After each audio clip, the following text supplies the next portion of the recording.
What എന്ത്. What will you give നീ എന്ത് തരും ഇല്ലെങ്കിൽ എന്ത് നൽകും. വാട്ട് വിൽ യു ബ്രിങ് നീ എന്ത് കൊണ്ടുവരും. വാട്ട് വിൽ ഹി ബ്രിങ് അവൻ എന്ത് കൊണ്ടുവരും. വാട്ട് എന്ന് പറഞ്ഞാൽ എന്ത് എന്നാണ് മീനിങ് വരിക. അടുത്തത് ഹൂ ആര്. Who will help us. Who will win today. Who will get more mark. Who will give cash. ഹൂവിൻ്റെ മീനിങ് വരുന്നത് ആര് എന്നാണ്.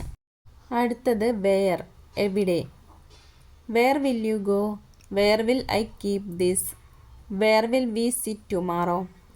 വെയർ എന്ന് പറയുമ്പോൾ അതിൻ്റെ അർത്ഥം മലയാളത്തിൽ വരുന്നത് എവിടെ എന്നാണ്. അടുത്തത് ഹൗ മച്ച് എത്ര. How much will you give. How much will he give. ഇപ്പോൾ ഹൗ മച്ച് എന്ന് പറയുമ്പോൾ മീനിങ് വരുന്നത് മലയാളത്തിൽ എത്ര എന്നാണ്. Next which. വിച്ച് എന്ന് പറയുമ്പോൾ മലയാളം മീനിങ് വരുന്നത് ഏത്. Which car will you bring. Which car will you by.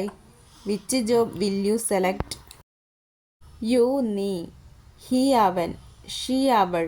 It ഇത്. വി ഞങ്ങൾ. ദേ അവർ. മീ എന്നെ. ഹിം അവനെ. ഹെർ അവളെ. ആസ് ഞങ്ങളെ. ദം അവരെ.